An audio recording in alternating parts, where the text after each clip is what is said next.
안녕하세요. 한국심리교육원 성심리 전문가 김경미입니다.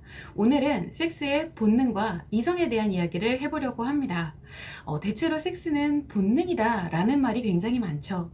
그런데 한편에서는 아니다, 이성적인 능력이다 라고 이야기를 하기도 합니다.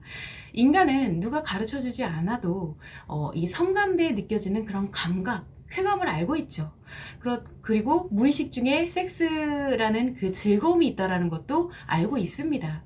하지만 내가 어떤 흥분을 느끼거나 아니면은 자극을 느끼는 것에 대해서는 본능적으로 느낀다라기보다는 자신의 의식에 의해서 자각이 되고 느껴지는 느낌입니다.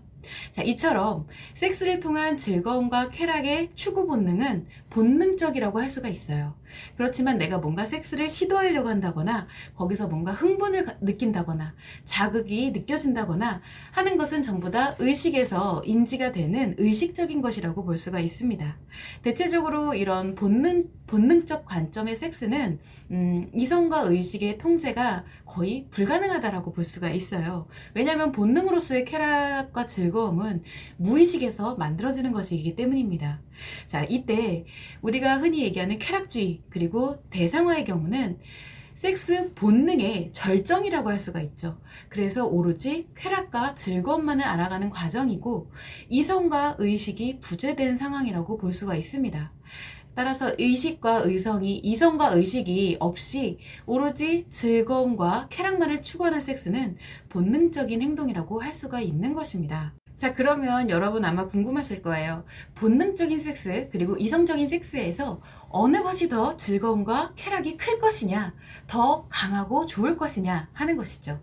이 섹스의 즐거움과 쾌락의 정보를 좌우하는 것은요, 오감이라고 하죠. 우리가 시각, 청각, 촉각, 후각, 미각 5가지 감각기관에 의한 감정의 깊이에 의해서 좌우가 됩니다. 감정의 크기에 의해서, 감정의 변화에 의해서 나의 감각기관에 느껴지는 것이 다르게 느껴진다는 뜻이에요. 그런데 본능적인 섹스는 오감과 감정에 대한 이 인지 조절을 할 수 있는 그 능력이 상실된 상태라고 볼 수가 있죠. 이성적인 섹스보다 그래서 즐거움과 쾌락이 적어질 수밖에 없습니다. 따라서 어느 정도 수준까지는 본능적인 섹스가 즐거움이 더욱 클 수는 있어요. 왜냐면은 내가 의식으로 뭔가 안 돼, 여기까지 더 이상 느끼면 안 돼 라고 제어되는 부분이 의식에서 일어나지만 그것이 없이 무의식적으로 마구 느낄 수 있기 때문에 그렇습니다. 그런데 딱 거기까지예요. 그 이상의 발전은 어렵다고 볼 수가 있는 것입니다. 자, 그래서 오로지 본능적인 섹스만 추구하는 이 쾌락주의와 대상화의 단점이 바로 발전이 없다라는 거예요. 본능적인 섹스에 가까운 이 쾌락과 즐거움의 추구는 효과성이 좋기는 해요. 그렇지만 지속적으로 발전한다고 해도 거의 비슷비슷한 수준의 즐거움과 쾌락이기 때문에 내가 일시적으로 급격한 섹스의 즐거움과 쾌락을 가질 수는 있지만 노력을 해도 항상 그 수준의 그 즐거움과 그 쾌락일 뿐이다 라는 것이죠. 그나마도 내가 노력이 없이 그냥 새로운 이성이기 때문에 한다 이렇게 했을 때는 섹스에서 거의 즐거움과 쾌락을 못 느끼는 부작용이 발생할 수가 있습니다.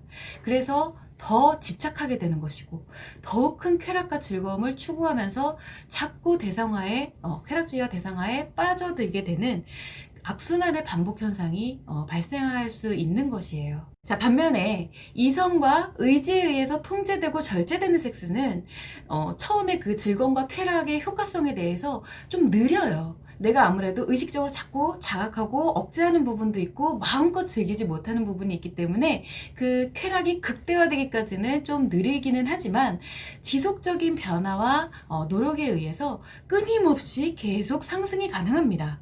어느 정도의 수준을 넘어서게 되면요, 쾌락주의와 대상화의 이런 본능적인 섹스보다 훨씬 더 강렬함을 느끼게 될 수가 있어요.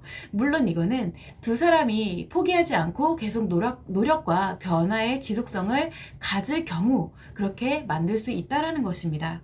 이성적인 섹스는 특히나 이렇게 서로의 감정과 심리 그리고 정신적인 교류를 통해서 사랑과 애정을 바탕으로 하기 때문에 그 변화가 섹스에 많은 영향을 주게 됩니다. 앞서서 말씀드렸다시피 내가 오감에서 느껴지는 것은 감정 변화에 따라서 달라진다라고 말씀을 드렸기 때문이에요.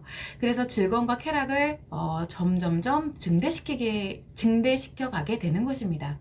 이렇게 즐거움과 쾌락은 오감을 조절하고 그것을 자각하게 하는 인지 능력의 향상에 따라서 계속 달라지게 되는데, 이게 바로 섹스 능력과 연관성이 크다고 볼 수가 있습니다.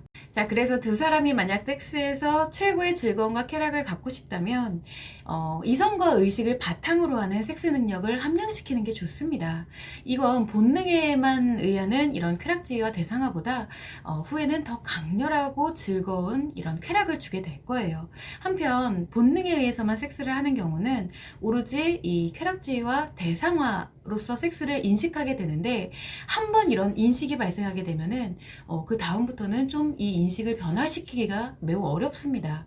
그렇기 때문에 섹스에 대한 심리적인 교류 그리고 정서적인 교류가 단절이 되면서 그런 내가 사랑하는 사람과의 이런 교류에 대한 의미가 소멸이 돼 버려요. 없어져 버립니다. 감정의 초점이 섹스의 쾌락에만 맞춰지게 되면 놀랍게도 이 왜곡된 감각과 감정이 발달하게 되기 때문에 다른 사람들과는 좀 다른 인지 능력이 생기게 됩니다. 그래서 감각기관과 이 인지 능력에 대한 편중화가 심해지게 되는데, 오감 중에 특정한 하나의 감각에만 되게 편중이 되는 현상이 발생하는 거예요. 예를 들어서 굉장히 촉각에만 엄청나게 발달이 된다든가, 아니면 굉장히 시각적인 것에만, 아니면 굉장히 청각적인 것에만 이렇게 편중돼서 그 감각만 발달하게 되는 현상이 발생하게 되는 것이고, 그러다 보니까 골고루 발달하지 못하다 보니까 본능에 계속 자꾸 집착하고 의존하는 악순환의 문제가 더 커질 수밖에 없겠죠. 그렇기 때문에 사실 이 섹스는 엄밀히 본능에 의한 것이라기보다는 의외로 이성적인 행위라고 할 수가 있습니다. 그것이 이제 두 사람의 정서적 그리고 육체적 즐거움과 행복을 갖게 하고, 그리고 감정의 풍부함 그리고 오감의 발달, 5가지가 골고루 발달하는 것에 기여를 하기 때문에 더욱 크고 즐거운 섹스를 실행할 수 있게 되는 것입니다. 섹스는 단순히 이렇게 즐거움과 쾌락에 머무르는 것이 아니라 두 사람의 정신적인 일체감과 행복, 그리고 나아가서 두 사람의 삶과 인생의 중요한 요인이 될 수 있는 행위예요. 본능에만 충실하는 섹스는 발전이란 것이 전혀 없고 일시적인 즐거움만 줄 수가 있기 때문에 너무 단기적인 즐거움과 쾌락에 이렇게 집착하거나 몰두하지 말아야 된다는 것을 꼭 명심하시면 좋을 것 같습니다.